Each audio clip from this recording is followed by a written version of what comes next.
قرآن مجید کی جو آیت مبارکہ آپ کے سامنے آیات پڑھی ہیں، یہ وہ آیات ہیں جو ہمارے پیارے نبی صلی اللہ علیہ وسلم اپنے ہر خطبے، ہر بیان اور ہر وعظ و نصیحت کے موقع پر ان آیات کی تلاوت فرماتے تھے۔ ان تینوں آیتوں کی آیات کی ابتدا میں اللہ تعالیٰ نے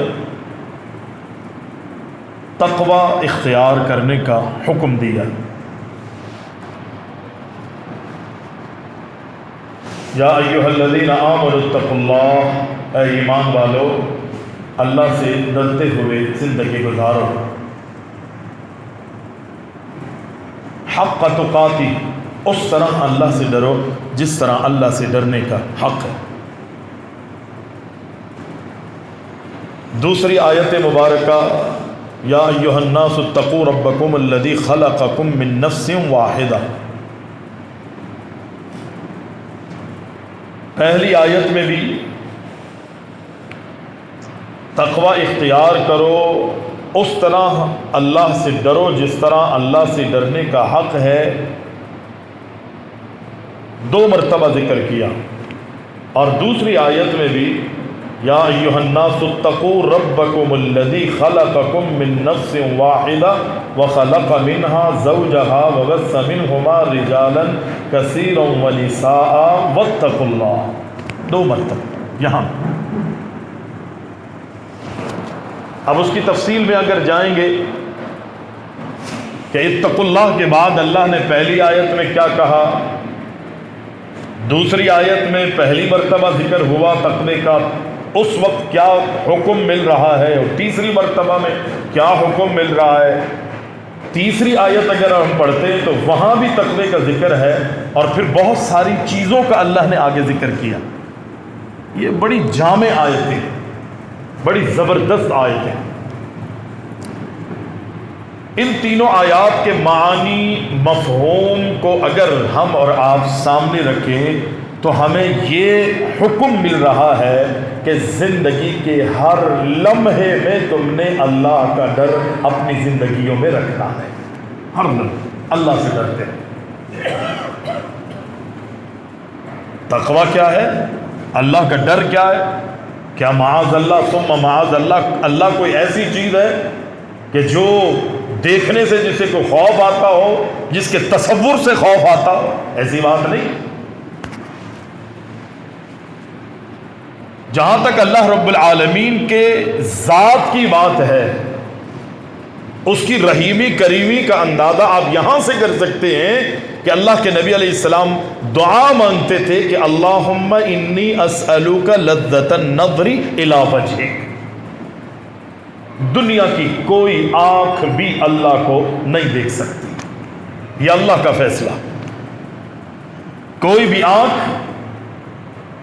کوئی بھی انسان، وہ نبیوں کی صورت میں ہو، وہ اولیاء کی صورت میں ہو، وہ صلحاء کی صورت میں ہو، بزرگان دین کی صورت میں ہو، کسی بھی صورت میں ہو، اللہ کو اصلی حالت میں کوئی بھی نہیں دیکھ سکتا۔ اور جنہوں نے دیکھنے کی کوشش کی یا خواہش کی، جس میں موسیٰ علیہ السلام سر فہرست ہے، اللہ نے وہ منظر کشی قرآن میں کی ہے۔ رب العالمین سے کہا موسیٰ علیہ السلام نے کہ اللہ میں تجھے دیکھنا چاہتا ہوں۔ اللہ نے کیا فرمایا؟ لن ترانی، تم مجھے ہرگز نہیں دیکھ سکتے۔ اصرار کیا موسیٰ علیہ السلام، اللہ نہیں، میں دیکھنا چاہتا ہوں، تو اپنا آپ مجھے دکھا۔ اللہ نے کہا میں کہہ رہا ہوں نا نہیں دیکھ سکتے۔ لیکن جب اصرار بڑھا موسیٰ علیہ السلام کا تو رب العالمین نے فرمایا ٹھیک ہے، ایک امتحان ہوگا۔ وہ یہ امتحان اللہ نے لیا، اللہ نے اپنے نور کی تجلی، جس پہاڑ پہ موسیٰ علیہ السلام کھڑے تھے، اپنے نور کی تجلی اس پہاڑ پہ ڈالی، اور جیسے ہی نور کی تجلی اس پہاڑ پہ پڑتی ہے، پہاڑ ہلنے لگتا ہے، اور اس نور کی تجلی کو موسیٰ علیہ السلام برداشت نہیں کر پاتے۔ موسیٰ کے بارے میں اللہ نے کہا وَخَرَّ مُوسَىٰ صَعِقًا، جہاں موسیٰ کھڑے تھے اللہ اکبر وہ کھڑے نہ رہ سکے بلکہ موسیٰ علیہ السلام گر گئے۔ یہ اللہ کے نور کی تجلی، دنیا کی کوئی آنکھ اللہ کو نہیں دیکھ سکتی، لیکن اس کا یہ مقصد نہیں ہے کہ اللہ کوئی ایسی چیز ہے کہ جو دیکھنے سے انسان ڈر جائیں یا گھبرا جائیں یا خوف زدہ ہو جائیں، ایسی چیز نہیں ہے۔ اللہ کی رحمت بڑی وسیع ہے۔ اللہ کا رحیمانہ اور کریمانہ انداز آپ دیکھ سکتے ہیں کہ دنیا کی کوئی ماں اپنے بچوں سے کیا پیار کرے گی جس انداز میں اللہ اپنی مخلوق انسانوں سے پیار اور محبت کرتا ہے۔ نبی علیہ السلام دعا کرتے تھے اللہ قیامت کے دن جو تو اپنا دیدار کروائے گا، اپنی زیارت کروائے گا، اللہ اس دیدار اور اس لذت میں تو نے جو مزہ، جو سرور اور جو سکون رکھا ہے، اللہ میں اس سرور، سکون اور اس مزے کی تجھ سے دعا کرتا ہوں کہ اللہ مجھے لذت النظر الی وجہک، تجھے دیکھنے میں جو مزہ ہے میں اس مزے کا تجھ سے سوال کرتا ہوں۔ یہ نبی دعا کرتے تھے۔ اللہ ایسی چیز نہیں ہے کہ جس کو دیکھ کے ڈر آ جائے۔ مقصد یہ ہے کہ اللہ تعالیٰ نے گناہ کرنے سے روکا ہے، معصیات سے روکا ہے، نافرمانیوں سے روکا ہے، اپنی بغاوت والے کاموں سے روکا ہے، جس کا نقصان انسان کو دنیا میں بھی ہوتا ہے اور مرتے وقت بھی اس کے نقصان اس کو پہنچتے ہیں، اور مرنے کے بعد آخرت میں بھی اس کا زوال جو ہے اللہ اکبر اللہ کے عذاب کی صورت میں اس پہ پڑتا ہے۔ اللہ رب العالمین اس طرف اشارہ کرنا چاہتا ہے میں تم سے محبت کرتا ہوں۔ اللہ اپنی مخلوق سے پیار کرتا ہے، کب؟ جب مخلوق انسان اللہ کے مطابق عملی زندگی گزارتا ہے، لیکن اللہ نے کہا اگر میرے مطابق اور میرے بھیجے ہوئے نبیوں کے مطابق تمہاری زندگی نہیں ہوگی تو پھر یاد رکھو قیامت کے دن وہ تمہارا بھیانک انجام ہوگا کہ تمہیں مجھ سے کوئی نہیں بچا سکتا۔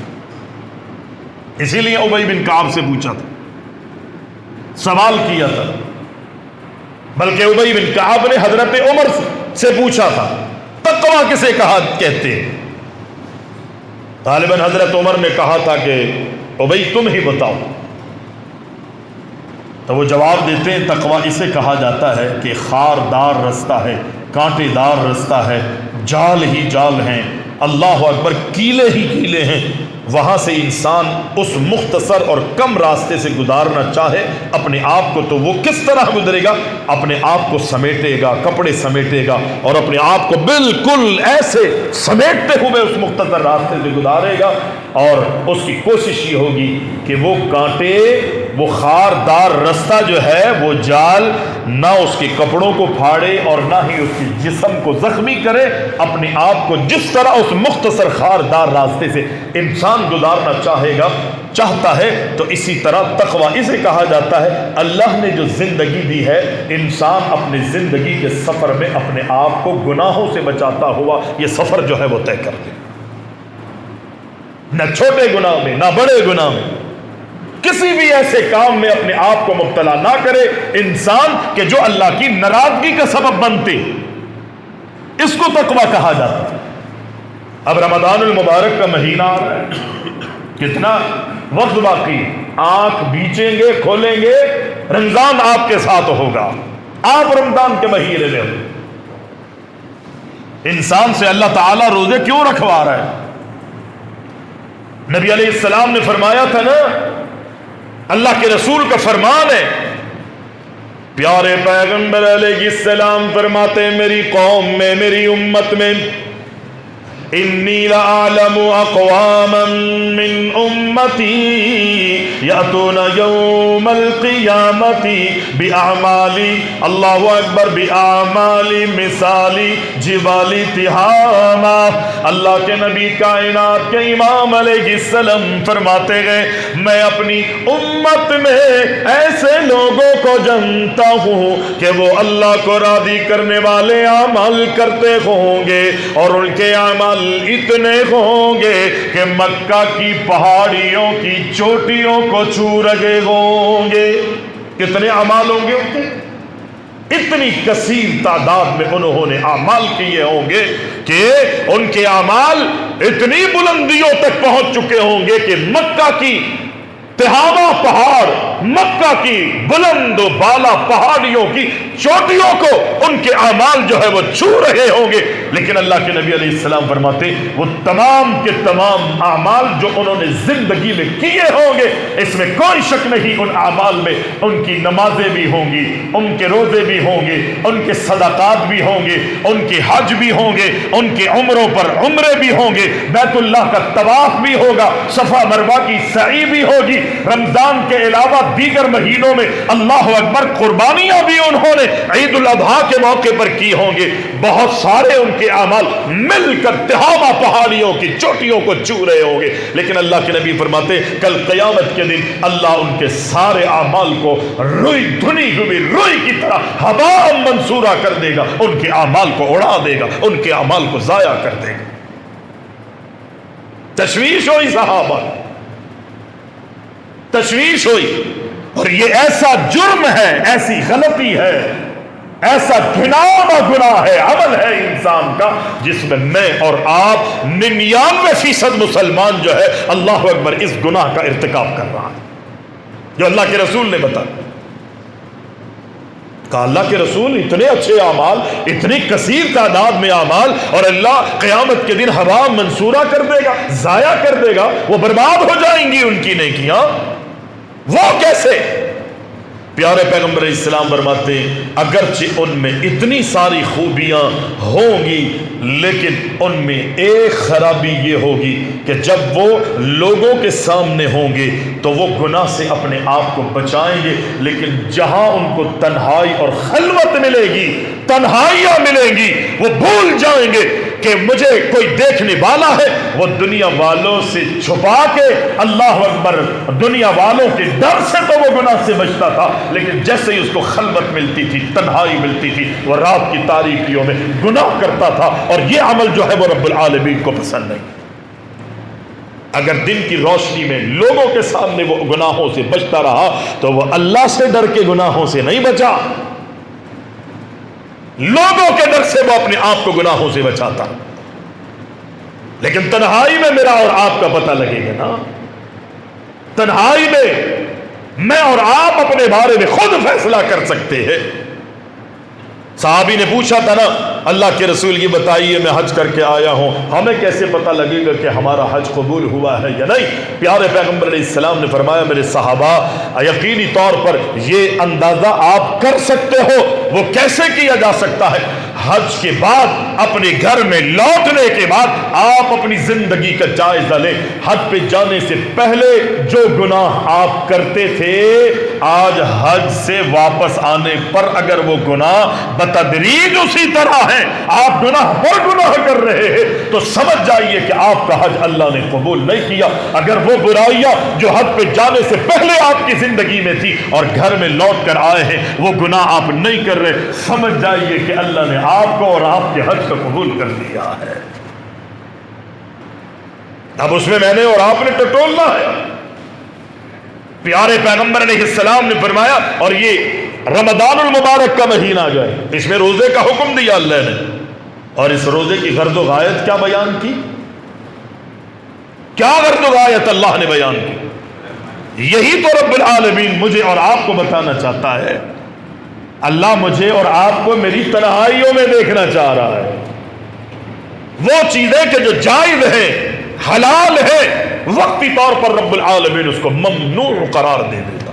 کھانا حلال ہے، آپ سبزی کھائیں، آپ فروٹ کھائیں، آپ گوشت کھائیں، جتنی بیماری آئی بھی ہو گائے میں اور دودھ میں غریبوں کے مزے آ رہے ہیں. جو دودھ آپ کو 150 روپے نہیں مل رہا تھا آج 70 روپے چیخ چیخ کے ان کے گلے بیٹھ گئے. کوئی آئے لے لے، اور نہ بکنے کی صورت میں انہوں نے وہی دودھ جو ہے اپنی گائے بھینسوں کے چارے میں ملا کے ان کو کھلایا اور پلایا. میں تو کہتا ہوں ایک مخصوص تھوڑی سی جگہ پر اللہ تعالیٰ نے ایک بیماری اگرچہ بھیجی ہے، لیکن اللہ اکبر، دنیا میں جو بھی چیز آتی ہے انسان کی بھلائی میں آتی ہے۔ انسان کو بخار چڑھتا ہے، نبی فرماتے اللہ اکبر، اس بیماری کو برا مت کہو، اس بخار کو گالیاں نہ دو۔ نبی نے فرمایا نا، پیغمبر فرماتے ہیں بخار کو گالیاں نہ دو،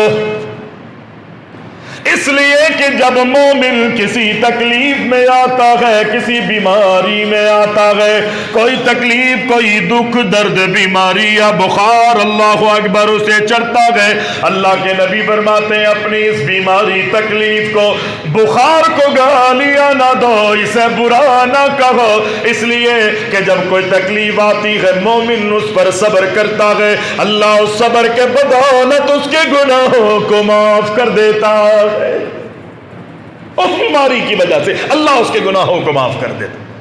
اور میں نے جمعے میں ایک واقعہ بھی سنایا تھا، جن ساتھیوں نے میری مسجد میں میرے ساتھ جمعہ پڑھا ہے، نبی علیہ السلام ایک صحابی، ایک اعرابی، ایک بدو تھا، دیہاتی تھا، اللہ کے رسول علیہ السلام اس کے گھر میں گئے، پتہ چلا پیغمبر علیہ السلام کو کہ یہ بیچارہ بیمار ہے۔ اللہ کے رسول علیہ السلام کوئی بھی نیکی کا موقع، وقت ضائع نہیں کیا کرتے تھے، موقع کو ضائع نہیں ہونے دیتے تھے، کوئی امیر ہو، غریب ہو، کسی طبقے سے تعلق رکھتا ہو، نبی علیہ السلام کو پتہ چلتا کہ یہ بیمار ہے، کسی تکلیف میں ہے، کسی پریشانی میں ہے، اللہ کے رسول اس کے دکھ، درد اور اس کی پریشانیوں کو اپنے ساتھ سمیٹنے کے لیے تشریف لے جاتے۔ اللہ کے رسول اس کی بیماری کا سن کے اس کی عیادت کے لیے چلے، آپ وہاں تشریف، آپ نے فرمایا لا بأس طہور انشاء،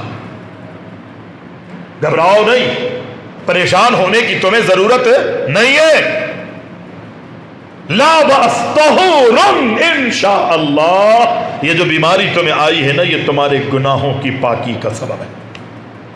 وہ بیچارہ اعرابی تھا، بدو تھا، دیہاتی تھا، عقل اتنی اس کی کام نہیں کر پائی۔ وہ کہنے لگا اللہ کے رسول آپ فرما رہے ہیں کوئی بات نہیں، بخار تو مجھے چڑھا ہے، تکلیف میں تو میں ہوں، آپ فرماتے ہیں کہ یہ بیماری جو ہے تیرے گناہوں کی پاکی کا سبب بنے گی، ٹھیک ہے آپ مجھے تسلیاں دے رہے ہیں، لیکن اللہ کے رسول آپ کو یہ بھی تو پتہ ہوگا کہ جب کسی کو یہ بخار چڑھتا ہے تو اس کی تپش سے اس کی گرماہٹ اتنی ہوتی ہے کہ بخار جس کو چڑھتا ہے وہ اس کو برداشت نہیں کر پاتا، اس کی تپش، اس کی گرماہٹ کو، اور اگر کسی بوڑھے کو بخار چڑھ جائے تو یہ بخار اسے قبر تک لے جاتا ہے، اس کی موت واقع ہو جاتی۔ نبی علیہ السلام نے فرمایا نعم اذن،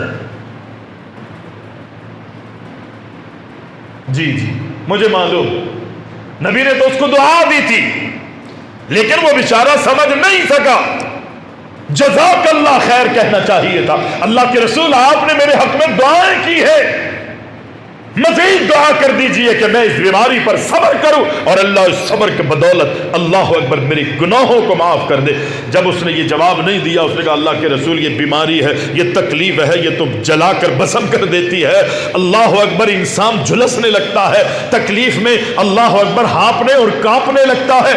اللہ کے نبی علیہ السلام کو کہتا ہے اللہ کے رسول بوڑھے پر آ جائے تو یہ بوڑھا دنیا سے ہاتھ دھو بیٹھتا ہے، قبر تک اللہ اکبر یہ بخار اسے لے جاتا ہے۔ پیغمبر نے فرمایا ہاں بالکل ایسا ہی ہوتا ہے۔ صحابہ کہتے ہم نے دیکھا جب وہ بیمار ہوا تھا اور اللہ کے رسول کی دعا پر اگر وہ لبیک اور آمین کہہ دیتا، مزید اس کو دل سے قبول کر لیتا، یقینی یہ ساری رحمتیں برکتیں اسے ملتی، یقینی وہ صحابی تھا اور ابتدائی وقت تھا، تعلیم اور تربیت ان کی چل رہی تھی، اس بات کو وہ صحابی سمجھ نہ سکا، اگرچہ اسے چاہیے تھا کہ بغیر چو چرا کے اس بات کو وہ لے لے، لیکن بس کیا معاملہ تھا۔ یقینی علماء اہل علم تو یہی کہتے ہیں ان سے یہ صحابہ سے جو معمولی سی چوک ہوئی ہے نا، وہ اس لیے ہوئی ہے کہ بعد میں آنے والے باخبر رہے کہ جب میں نے اپنے نبی کے صحابہ کی معمولی سی چوک کو برداشت نہیں کیا، نبی کی مخالفت کو برداشت نہیں کیا، حالانکہ دیکھنے میں وہ مخالفت نہیں ہے، اس نے انکار نہیں کیا تھا، معمولی سے جملے اس نے اللہ کے رسول کی حدیث کے بعد، بات کے بعد، آپ کی دعا کے بعد کہے میں نے اس صحابی کو نہیں چھوڑا، تو تم بعد میں آنے والے بڑے بڑے گناہ کر کے یہ چاہو کہ نبی کی مخالفت میں زندگی تم گزارو اور قیامت کے دن میں تمہیں کامیابی عطا کر دوں گا، ایسا ممکن ہی نہیں۔ تاریخ گواہ ہے، صحابہ کہتے وہ بیمار ہوا، اللہ اکبر، پھر وہ اسی بیماری میں دنیا چھوڑ کے جاتا ہے، اسی بیماری میں دنیا چھوڑ کے جاتا، اسی بیماری میں، اسی بیماری میں وہ دنیا چھوڑ کے۔ یہ ہے اللہ کے رسول صلی اللہ علیہ وسلم کی اطاعت۔ اور نبی علیہ السلام کی اطاعت میں معمولی سی بھی اگر کسی نے روگردانی کی، چو چرا کی، یا دل میں کوئی وسوسہ پیدا ہوا، اللہ تعالیٰ اس چیز کو برداشت نہیں کرتا۔ رمضان آ رہا ہے، یا ایھا الذین آمنوا اتقوا اللہ حق تقاتہ ولا تموتن الا وانتم مسلمون۔ اے ایمان والو، اللہ سے ڈرتے ہوئے زندگی گزارو، اس طرح اللہ سے ڈرو جس طرح اللہ سے ڈرنے کا حق ہے، اور تمہاری موت اس وقت تک نہیں آنی چاہیے جب تک تم اللہ اور اس کے رسول جناب محمد الرسول اللہ صلی اللہ علیہ وسلم کے مطیع فرما بردار نہ بن جاؤ۔ رمضان المبارک کا مہینہ جو آ رہا ہے وہ ہمیں تقوی کا درس دینے کے لیے آ رہا ہے۔ اللہ اکبر، اور یقینی آج سے میں اور آپ تیار کریں گے، تقوی اللہ اکبر اپنے میں ابھی سے پیدا کریں گے۔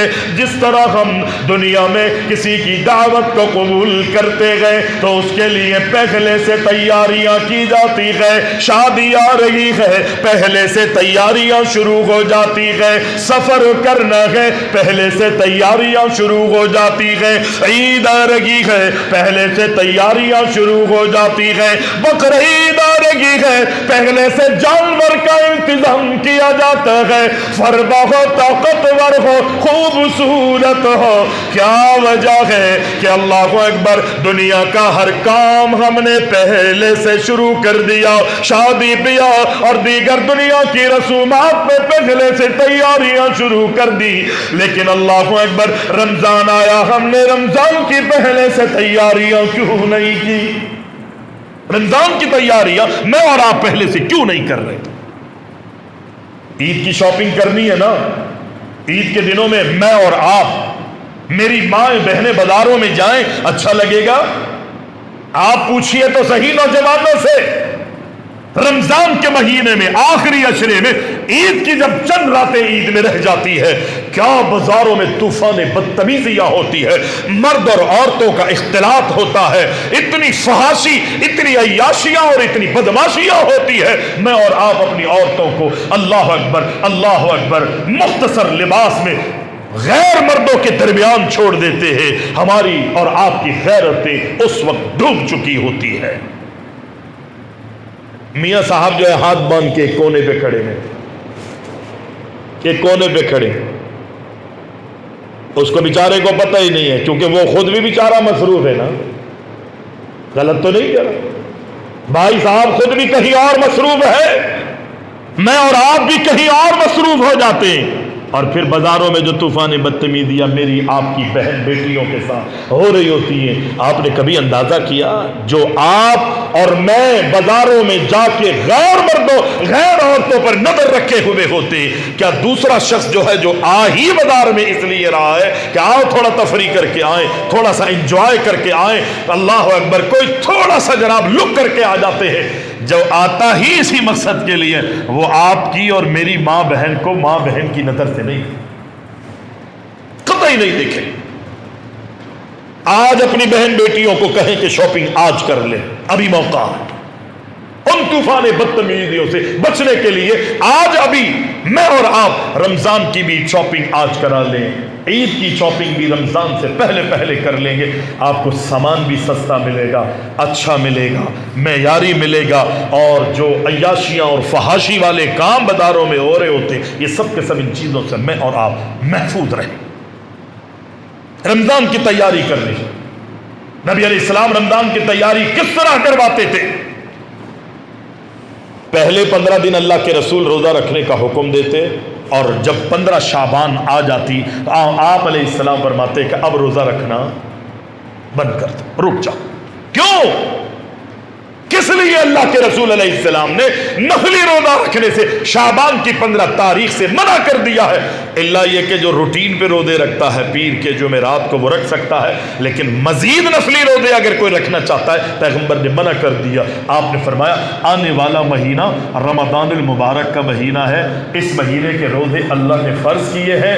آج اگر اپنے آپ کو مضبوط کر لو گے، توانا رہو گے، اللہ اکبر روزے رکھو گے، شاید رمضان کے روزے جب آئیں تو تم اپنے میں نقاہت اور کمزوری محسوس کرو گے۔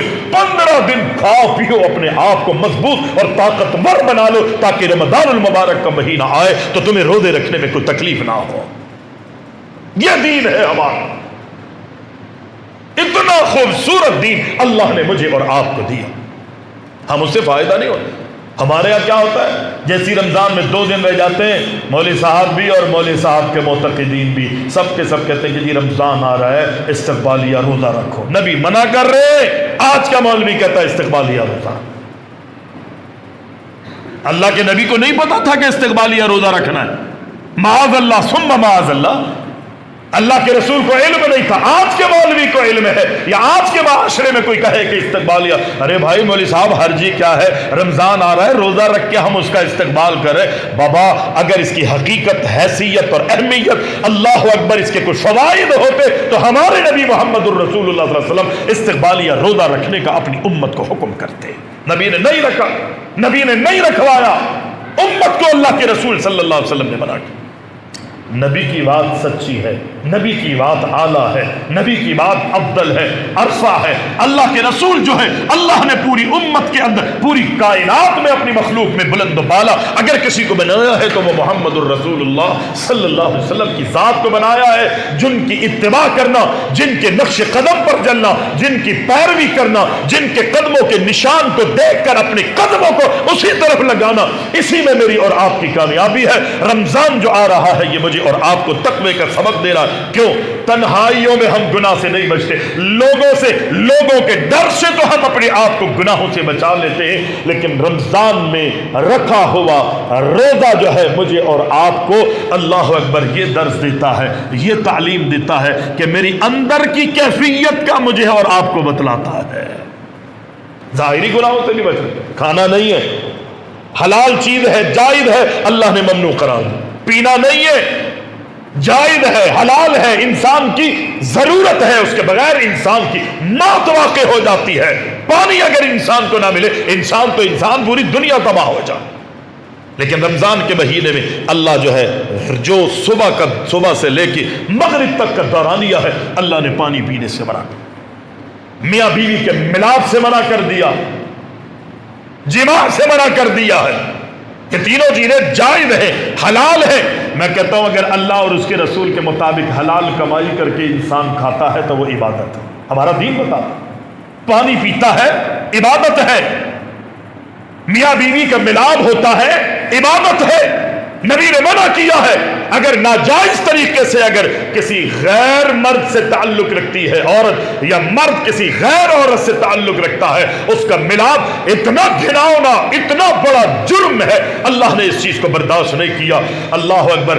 پوچھنے والا سوال کرتا ہے اللہ کے رسول، گناہ ہے غیر عورتوں سے اور غیر مردوں سے ملاپ کرنا، تعلق رکھنا، یہ گناہ ہے، جرم ہے، اللہ کی بغاوت ہے؟ اللہ اکبر۔ کہا جی ہاں گناہ ہے، لیکن ہمارا دین تو ہمیں یہ بتاتا ہے اگر جائز طریقے پہ میاں بیوی کا ملاپ ہوگا تو اس میں اللہ اجر عطا فرماتا ہے۔ جب ناجائز پر اللہ نے گناہ رکھا ہے تو جائز پہ اللہ اجر نہیں دے گا، لیکن روزے کے دوران اللہ نے منع کر دیا۔ کیوں؟ اللہ دیکھنا چاہتا ہے اور اللہ یہ آرڈر کر رہا ہے، یہ مجھے اور آپ کو باور کرانا چاہتا ہے، باوجود اس کے کہ وہ چیز حلال ہے، جائز ہے، لیکن اللہ منع کر رہا ہے۔ میری مخلوق، میرے بندے، اللہ اکبر، میرے نبی کی امت جو ہے ان جائز چیزوں سے بچتے ہیں یا نہیں؟ بچیں گے تو مومن ہے، نہیں بچیں گے تو وہ مومن کہلوانے کا حق ہی نہیں رکھتے۔ ایک روزہ ہی تو ایک ایسا عمل ہے، نماز پڑھتے نا دنیا دیکھ رہی ہوتی ہے، اذان دیتا ہے دنیا سن رہی ہوتی ہے، نماز پڑھانے والا قرات کر رہا ہے دنیا سن رہی ہے، صدقہ خیرات انسان کرتا ہے، اللہ اکبر، جسے دیا جا رہا ہے اکثر و بیشتر وہ دیکھ رہا ہے، دنیا کے سامنے میرے ایک ایک عمل جو ہے وہ واضح ہو رہے ہوتے. روزہ ایک ایسا عمل ہے جس کے اندر روزہ یا تو رکھنے والے کو پتا ہے یا جس کے لیے رکھا جا رہا ہے اس کو پتا ہے. مسجد میں افطار پارٹیاں جو ہوتی ہیں کتنے لوگ آتے ہیں؟ پوچھیں تو صحیح کہ کتنے لوگوں نے روزہ رکھا تھا. افطار بٹ رہا ہوتا ہے، ڈبے بٹ رہے ہوتے ہیں، مختلف لوگ ثواب کے لیے، روزہ کھلوانے کے لیے لائنیں لگا کے جو ہے افطار جو ہے وہ بانٹ رہے ہوتے ہیں، قسم قسم کی نعمتیں جو ہے وہ تقسیم کر رہے ہوتے ہیں. آپ جائیے، تقسیم جو کیا جا رہا ہوتا ہے لوٹنے والوں میں، جمع کرنے والوں میں، لینے والوں کے اندر اتنی بڑی تعداد ایسے لوگوں کی ہوتی ہے جو غیر مسلم ہوتے ہیں، اور مسلمانوں میں بھی 50-60%، 70% لوگ ایسے ہوتے ہیں کہ جن کا روزہ نہیں ہوتا. جو اللہ کے لیے روزے رکھ رہے ہوتے ہیں نا، وہ لوگوں کے سامنے ایسے ہاتھ پھیلانے سے بھی ڈرتے ہیں، جھجکتے ہیں. اپنے عزت نفس کیوں؟ کہ ان کا لگاؤ جو ہے وہ رب العالمین کے ساتھ ہوتا. آپ کا میرا تعلق اللہ سے ہوتا ہے. روزے رکھنے والے کو پتا ہے یا جس کے لیے روزہ رکھا جا اللہ. اسی لیے پیغمبر نے فرمایا، اللہ کہتا ہے صوم لی وانا اجزی بی، انسان میرے لیے روزہ رکھتا ہے اس کا اجر بھی میں ہی قیامت کے دن دوں گا. روزہ رکھنے والے کو 2 خوشیاں اللہ دیتا ہے. ایک خوشی انسان کو، روزے دار کو اس وقت ملتی ہے کہ جس وقت وہ روزہ افطار کرنے کا وقت ہے، قسم و قسم کی نعمتیں اس کے سامنے رکھی ہے، پھل ہیں، میوے جات ہیں، بہت ساری چیزیں جو ہیں اس کے سامنے ہیں، اس کے سامنے ہے. اللہ اکبر، وہ انتظار کر رہا ہے. 3 منٹ باقی ہے، وہ روزہ نہیں کھول رہا. 1 منٹ رہ گیا، وہ روزہ نہیں کھول رہا. آدھا منٹ باقی ہے، وہ اللہ اکبر، ایک گھونٹ تو بڑی بات ہے، ایک بوند اور ایک قطرہ بھی اپنے منہ میں داخل وہ نہیں کر رہا. کیوں؟ اس لیے کہ اللہ نے اس کو منع کیا ہے. یہاں تک کہ مؤذن اذان دیتا ہے وقت پہ، اللہ اکبر اللہ اکبر اللہ اکبر. جس موقع پر وہ اپنے منہ میں لقمہ یا پانی یا کھجور داخل کرتا، نبی علیہ السلام فرماتے جو خوشی اس کو اس موقع پر ہوتی ہے اس کی خوشی کا کوئی اندازہ نہیں کیا جا سکتا. اللہ اکبر. ایک خوشی روزہ افطار کرنے کے وقت روزے دار کو ملتی ہے، اور دوسری خوشی اس کا کیا کہنا ہوگا اللہ اس وقت عطا فرمائے گا جب یہ روزہ رکھنے والا اپنے اللہ سے ملے گا، اللہ سے ملاقات کرے گا. عزم کر لیجئے روزہ رکھنا، ارادہ کیجئے روزہ رکھنا. بہانے نہیں چلیں گے. اللہ جانتا ہے دنیا والوں کے سامنے میں اور آپ بہانے کر سکتے ہیں، لیکن میں نے دیکھا ایک صاحب، اللہ ان کو ہدایت ہے، آپ نہیں جانتے، میں نے دیکھا جناب سٹوں پہ سٹے لگا رہے ہیں، رمضان کا مہینہ، بھائی روزہ نہیں رکھتے. ارے مولوی صاحب سر میں درد ہو جاتا ہے روزے رکھنے سے، الٹی آتی، متلیاں ہونے لگتی، اور یہ جو تو پی رہا ہے کبھی یوں کبھی یوں کبھی یوں، مختلف زاویوں سے ایسے بھی پیتے نا. مجھے تو مٹھی بنانا نہیں آتا، ہٹا ہی نہیں رہا منہ سے، اندر لیتا ہے اور جناب پورا دھواں باہر نکال کے، اتنا بھی گوارا نہیں کر رہا کہ جناب ہاتھ ہٹا کے دھواں باہر نکال دینا، مستقل سٹے پہ سٹے لگے. یہ ہم مسلمانوں کی کیفیت. پہلے تو لوگوں میں رمضان کا ادب اور احترام تھا. جب ہم بازاروں میں اپنے بچپن میں جاتے تھے نا تو ہمیں بڑی حیرانگی ہوتی تھی. ہم تو بچپن سے اللہ نے توفیق دی، دعا کرے اللہ اس پر استقامت نصیب فرمائے. کوئی غرور کوئی گھمنڈ نہیں ہونا چاہیے. اللہ دین پر استقامت دے، ایمان زندگیوں میں نصیب فرمائے، اور خاتمہ بھی ایمان پر ہمارا تمہارا. نبی علیہ السلام، ہم بازاروں میں جاتے تھے، کبھی کبھی دیکھتے کہ وہ ٹیبل کے پیچھے بیٹھ کر نا کچھ لوگ بیٹھے ہوئے اور کچھ چل رہا ہے. اب ہمیں بھی تشویش ہوتی، بچے تھے نا، جھانک کے دیکھنے کی عادت ہوتی. جیسے دیکھتے تو اندر جناب سموسے، دہی بڑے اور جو کچھ کھانے چل رہے، بڑا حیرانگی ہوتی اور اللہ سے ڈر لگتا تھا. اتنا خوف زدہ ہمارے والدین نے کیا تھا، بیٹا اللہ کی نافرمانی نہیں کرنی، روزہ نہیں چھوڑنا. اللہ نے اس حلال چیز کو بھی تم پر پابندی لگا دی ہے. جب ان بڑے بڑے لوگوں کو دیکھتے تھے اللہ کی قسم ڈر لگتا تھا. کیوں؟ ایسا لگتا تھا کہ کہیں اللہ کا عذاب نہ آ جائے. اور اب رمضان کا ادب گیا، احترام گیا. احترام جا چکا ہے، اب کھلے عام کھا رہے ہوتے ہیں، گٹکے چبا رہے ہوتے ہیں، شکر ہے گٹکوں پر ابھی پابندی لگی ہے، چھالیے۔ اللہ کرے کوئی ایسا قانون آ جائے کہ جو چوری چھپے بلیک میں مل رہا ہے نا، وہ کن کی سرپرستی میں بک رہا ہے ہمیں نہیں معلوم، ایسی پابندی اللہ کرے لگے جو ابھی بلیک میں مل رہا ہے نا، اللہ اس کا بھی خاتمہ کر دے۔ آمین بولو یار، جو کھاتے ہیں وہ بھی کہہ دے، بول دے آمین۔ جب آپ آمین کہیں گے نا تو اللہ آپ کو صبر بھی عطا فرما دے گا، اللہ کے لیے آمین۔ رمضان کا ادب ابھی سے، احترام ابھی سے۔ آمنوا اتقوا اللہ حق تقاته یا ایھا الذین آمنوا کتب علیکم الصیام کما کتب علی الذین من قبلکم لعلکم تتقون۔ اللہ نے پچھلی امتوں اور قوموں پر بھی روزوں کو فرض کیا تھا، اللہ اکبر، تم پہ بھی فرض کیا ہے، جیسے تم پہ فرض کیا ہے اسی طرح پہلی امتوں پر بھی اس روزوں کو فرض کیا تھا اللہ نے۔ اور اس کی غرض و غایت اللہ کہتا ہے لعلکم تتقون، تاکہ تم متقی بن جاؤ، اللہ سے ڈرنے والے بن جاؤ، گناہوں سے بچنے والے بن جاؤ۔ یقینی طور پر اگر یہ خوبی، یہ صلاحیتیں، یہ اچھی صفات مجھ میں اور آپ میں ہوں گی تو انشاءاللہ مجھے اور آپ کو کامیابی سے ہمکنار کیا جائے گا۔ اللہ تعالی ہمیں رمضان نصیب فرمائے۔ اللہ تعالی یقینی طور پر ایک حدیث اللہ کے رسول علیہ السلام کی یاد آ گئی کہ نبی علیہ السلام فرماتے ہیں جب تم ایک نماز پڑھ لو اور پھر دوسری نماز کا انتظار کرو تو یہ انتظار تمہارے لیے اتنے بڑے اجر کا سبب بنتا ہے کہ اللہ تعالیٰ اس انتظار کے بدولت تمہارے گناہ کو معاف کر دیتا ہے۔ اگلی نماز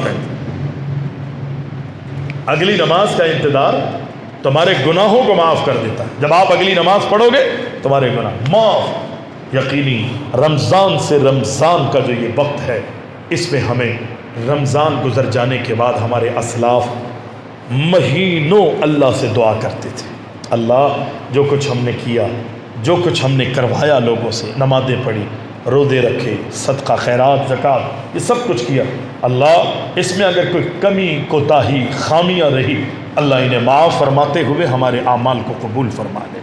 اور کئی مہینے 5 اور 6 مہینے گزر جانے کے بعد 5 اور 6 مہینے جب رہ جاتے تو ہمارے اسلاف دعا کرتے کہ اللہ اب جو رمضان آئے گا نا ایسا نہ ہو کہ اس رمضان سے پہلے ہم دنیا چھوڑ کے چلے جائیں، اللہ ہمیں رمضان بھی نصیب کر دے، اس لیے کہ جب رمضان آئے گا تو پھر ہم تیری عبادت کریں گے، پھر قیام کریں گے، پھر رمضان کے روزے رکھیں گے، پھر صدقہ خیرات کریں گے، پھر اب مزید گناہوں سے اپنے آپ کو بچائیں گے، پھر ایک ماحول بنا ہوا ہوگا، ہم مسجدوں کے پہلے سے زیادہ اللہ اکبر تیرے گھروں کو آباد کریں گے۔ یہ دعائیں کرتے تھے۔ آج میری اور آپ کی بھی اگر یہی فکر ہوگی انشاءاللہ ثم انشاءاللہ میری اور آپ کی کامیابی یقینی ہے، اور اگر فکر نہیں تو میرے بھائی ایسا نہ ہو کہ پھر مشکلات میں اور آپ گرفتار ہوں۔ اللہ ہمارا حامی و ناصر ہو۔ اقول قولی ھذا استغفر اللہ لی ولکم ولسائر المسلمین۔